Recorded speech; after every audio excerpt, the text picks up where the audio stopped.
Hi. Hi. So, as you can see, I have my fiance finally on my channel. We just got back from London and figured we'd do a few little chit chat with you guys and talk about some of the highlights.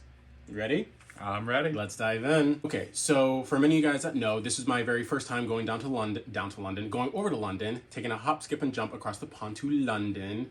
Actually, why don't we talk about how it got started? So I had surprised Scott with a surprise proposal at the 𝚿𝚘 concert. And so then he surprised me Christmas Eve with this trip. Do you want to explain how it happened? Sure, if I can remember all of it. I basically did a little hidden puzzle, what's it called, from the Da Vinci Code, the little cryptics puzzle. Ronnie had to find an answer to a riddle and then find where the cryptics was, and then open up the cryptics, and the word on the cryptic said London. So he can show you a picture of that in the video later, but I had to do something special since he got me with a big surprise a couple months earlier. So this is the cryptic that he showed. So kind of the whole Da Vinci thing. So it spelled out London, and so as I opened it were the 2 tickets for London. So this was Christmas Eve, and we were pretty much down to, actually almost down exactly a month. Like, it was exactly a month before we left. Now it could have happened one of 2 ways. He could have either surprised me and given me enough time to pack, get ready, get the whole excitement done, or I think the other idea, which if he had done it, I obviously wouldn't have been mad, but it would have been, all right, here's what's happening, here's a packed bag, we're leaving tomorrow. I'm kind of glad he did the first part because I wanted to be able to plan, figure out what's going on, figure out our itinerary, but one way or another, we still had a great time, great time. It was technically our second international trip. First one was Bahamas, so this one, it was a little bit longer, going over to London to visit a few people. And so now we're just gonna chit chat, go through each highlight. Okay, so we think. So we left on, so it was a week-long trip.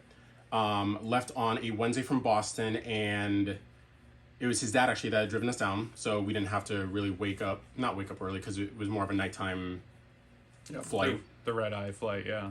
So yeah, so the red-eye flight left Boston, Logan, around like 5:36.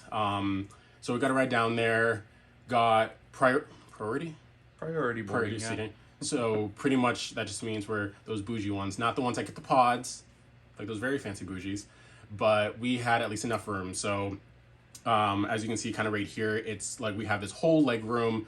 We have our screens in front of us. We have, again, plenty of leg room. I was fortunate enough to have the entire row to myself. And Scott, he had a little company next to him, but again, he had a little bit of space so that way he could stretch out, relax, and kick back on the trip.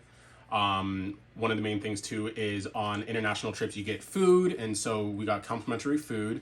So for me personally, I did a pulled pork and mashed potatoes, very good. A side of mac and cheese, apple quinoa salad. You kind of got the same thing too, right? I think I got some type of like meatball thing. Yeah. You know, I love balls. Do not put that in the video. But yeah, so complimentary food is great, and then the alcohol. Alcohol was nice, and the guy that was serving us definitely at least spoiled me. Being a brother, gave me 2 Jack Daniels to this 1 ginger ale, so it's feeling pretty good on the flight. But the flight alone wasn't too bad. I've been on obviously been on a trip to China, so that was a very long flight. So this one was kind of nothing. I don't know, it wasn't too bad, right? Yeah, no, it's usually like 6.5 hours over there. It's longer on the way home because there's a tailwind on the way there. So it's a lot faster. I mean, we wish that we had the pods to sleep, but That'll be one day. you know, one day when we can save up for it. Save up for it. Even like as a honeymoon kind of thing. So maybe we'll see. Like, we're still trying to plan that out. Still trying to freaking plan our wedding here. But no, yeah, the flight over there is definitely easier going than I thought. I tried sleeping for a couple hours, turned out to be nothing. But you know, by the time like we finished a movie or 2, realistically, it was only 6 hours. Like 6.5 hours is not bad at all when you think about it in the whole grand scheme of things. So it was a pretty good flight, I'd have to say. That's almost similar to the time that it takes to fly from Boston to San Francisco or Boston to LA. See, there you go. So driving domestically, Yeah. roughly the same, but flying internationally, not too bad. 6 hours later. Okay, so 6 hours later, and we are finally landing in London. Just kind of similar to takeoff, you just see a bunch of lights. Again, we got there pretty early, so they are 5 hours ahead of us. So by the time we had left, it was roughly midnight, 1 a.m. our time here. But then by the time we landed there, it was roughly 5:30, 6 o'clock. So not too bad. Again, smooth sailing, no turbulence, no disruptions. Got to Heathrow and it was dead. Like, I can only imagine what it's busy like because you used to travel there regularly. So that was probably the deadest you've ever seen it. Yeah, usually early in the morning is pretty dead. Yeah. So again, no one's really, well, I mean, flying in and out, people are usually there. And it was nice because going through customs after COVID is just all digital. So Thank you don't God. have to actually deal with a person unless you screw it up like Ronnie did the first time around. The first time around, because even when we went to the Bahamas, it was the same thing. Like, he had to go through the whole customs thing. This time is a lot easier, digital, fast moving. And of course, if you have anything obstructing your face, whether it's glasses, a hat, or anything, it's like, okay, it can't properly read you. And me and my freaking passport picture, which I wish I could freaking take over. Me with these big ass afro hair, so of course it's not gonna recognize me. But anyway, getting through customs was pretty easy. And then we were just waiting around for our luggage. Not too bad, so snapped a few pictures and got things going. Yeah, and then we hopped on the Heathrow Express train, which is like, it's sort of like their regular train system, but it only goes from London Heathrow to a couple stations. So we went down to Paddington Station and hopped over to the regular trains that took us over to our hotel at the Park Plaza Waterloo, which was really awesome. It was, honestly, having it right next to our place. Like, literally, Yeah. you jump off from the tube here, and then, like, over in the distance right here, like, Maybe not even 1,000 feet. less than 10 yards is Yeah. our place. And so between going to the airport, getting through that, we got through within at least an hour. And so we had to check in early, no big deal, just because we wanted to sit down, just chill, relax. And so getting to our place was really nice too. So traditional hotel, it's actually pretty nice. I'd have to say the lobby is actually quite nice. And of course, as soon as we got there, we started hearing all the accents. We heard all the British accents, which is amazing. And I knew it's like, all right, we're here. I mean, of course, it didn't hit me and everything, but of course, I was tired between the jet lag, the flight, trying to figure out the whole time zone thing. And one of the most important things, especially if you're traveling over to Europe, is to try to get on their time zone. So yes, you can sleep, do whatever on the flight, but as soon as you land there, try to stay awake, because obviously you're coming from a different time zone and you want to be able to get on theirs and not have to go through the next few days of trying to catch up, being tired left and right. So what we did is we just, again, got to our hotel, got to the room. It was amazing. As you can see here, this is literally our view from the room. So off in the distance, you can see the London Eye off to the right. As you pan over, you'll see Big Ben. And again, at this point now, it's just about sunrise, so about 6:30, so not too bad. But again, floor to ceiling window, and this is our view every morning.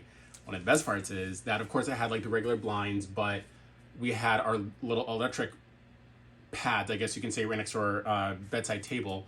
So between controlling the lights, we had the option of having the shutter, I guess, or the blinds, big go blinds come up and down as we wish. So that was amazing. So shut it when we want it, open it when we want.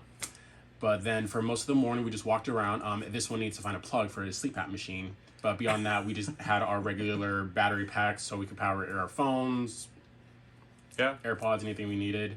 I had been to London so many times before, like Ronnie said, so I thought Covent Garden was a really good place to start.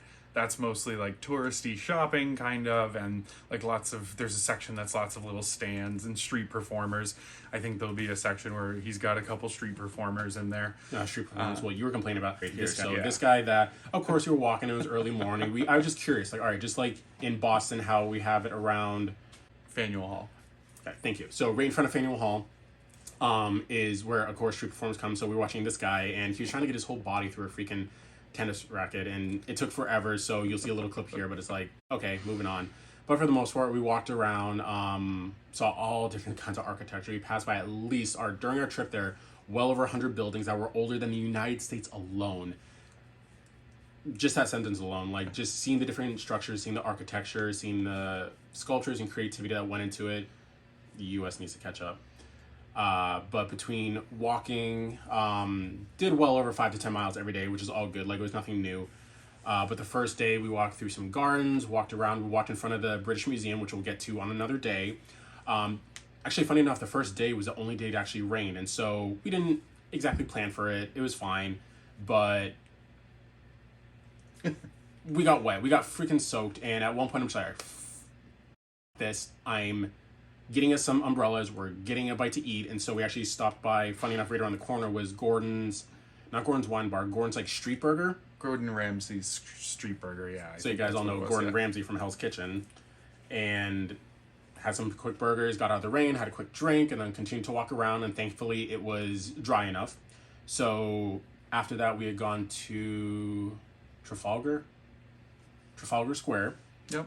Walked around a little bit, saw some more sights, took the tube everywhere, which is the best part. So literally taking the tube from point A to point B in less than 20 minutes, amazing. Yep.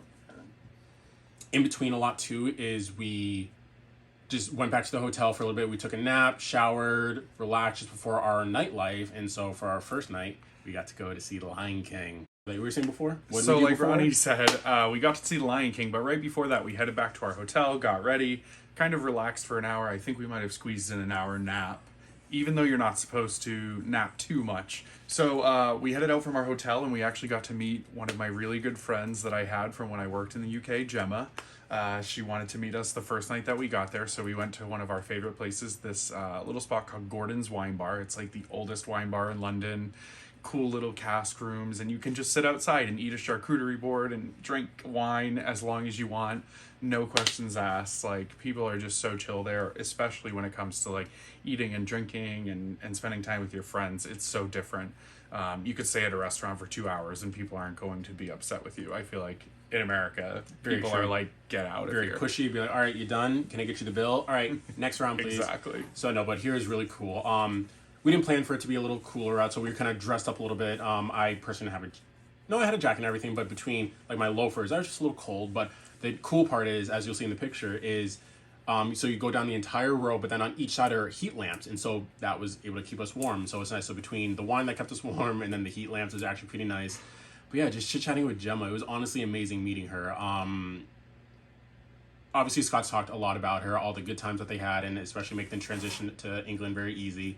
And so being able to meet her after all this time, hearing about her, was great. So we just shared a bottle of wine, a charcuterie board, and chit-chatted.